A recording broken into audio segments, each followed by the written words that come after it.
এবার চাকরি বাতিল প্রসঙ্গে মমতা বন্দ্যোপাধ্যায়কে নিশানা করলেন দিলীপ ঘোষ। বাড়িতে হাঁড়ি না বসলে কিভাবে ভলান্টারি সার্ভিস দেবেন, কারা যোগ্য এবং কারা অযোগ্য সেই লিস্ট ভাষণ না দিয়ে এমনই আক্রমণ করেছেন দিলীপ ঘোষ। সই করবে কি যতক্ষণ না কোর্ট বলছে ওদেরকে জয়েন করতে, জয়েনও করতে পারে না। হ্যাঁ, Damro's clearance sale is here with up to 50% off on selected products. Don't miss out. Visit your nearest Damro showroom now. Damro, internationally trusted furniture. যেটা মমতা ব্যানার্জি বলেছেন ভলান্টিয়ারি সার্ভিস দাও, দিতে পারেন, কিন্তু বাড়িতে হাঁড়ি না বসলে ভলান্টিয়ারি সার্ভিস করে ছেলে মেয়ে স্কুলে যেতে পারবে না, ফেয়ে দিতে পারবেন না, সই না বেতন, আনঅথরাইজড ওরা ইনলিগাল হয়ে গেছে।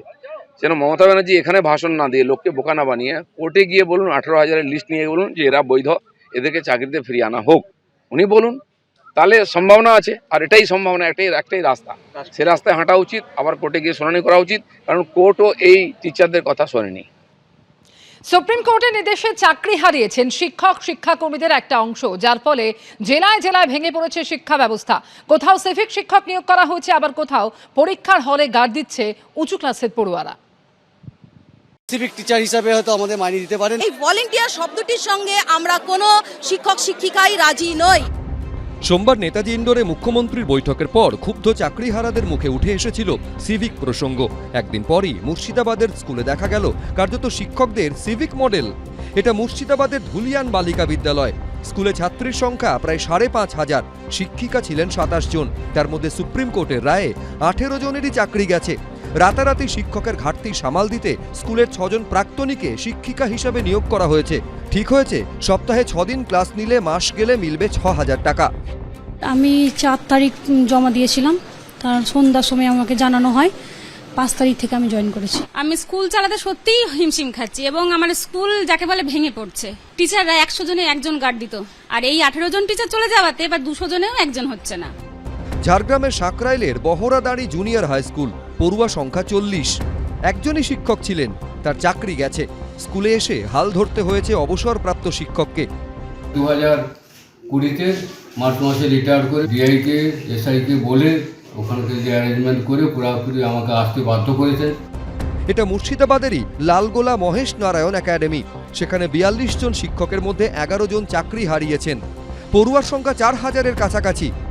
মুর্শিদাবাদের লালগোলার এমএন একাডেমি স্কুলের দেওয়ালে লেখা রয়েছে ওঠো এবং ততক্ষণ অবধি থেমো না যতক্ষণ না তুমি সফল হচ্ছ, স্বামী বিবেকানন্দ। অর্থাৎ সফল হওয়ার লড়াইয়ে ছাত্রছাত্রীদের এই যে পরীক্ষা এই স্কুলের প্রত্যেকটি ঘরে চলছে।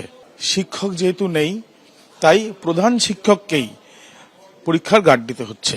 আমাদের স্কুলে এমনিতেই যা স্যাংশন পোস্ট, তার থেকে অনেক কম সংখ্যক শিক্ষক শিক্ষিকা ছিলেন। আমাদের বর্তমানে 42 জন আমরা শিক্ষক, তার মধ্যে হঠাৎ এই সুপ্রিম কোর্টের রায়ে 11 জন শিক্ষক চাকরি হারা।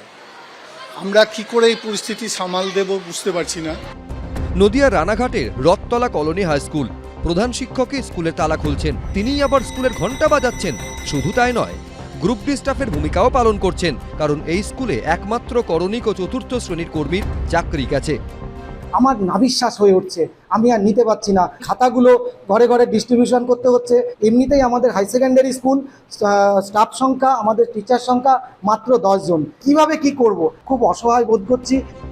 একটা দুর্নীতির জেরে রাতারাতি চাকরি গেছে 26,000 শিক্ষক ও শিক্ষাকর্মীর। আর তার জেরে এখন জেলায় জেলায় সরকারি এবং সরকার পোষিত স্কুলগুলির কঙ্কালসার চেহারা বেরিয়ে পড়েছে। এবিপি আনন্দ।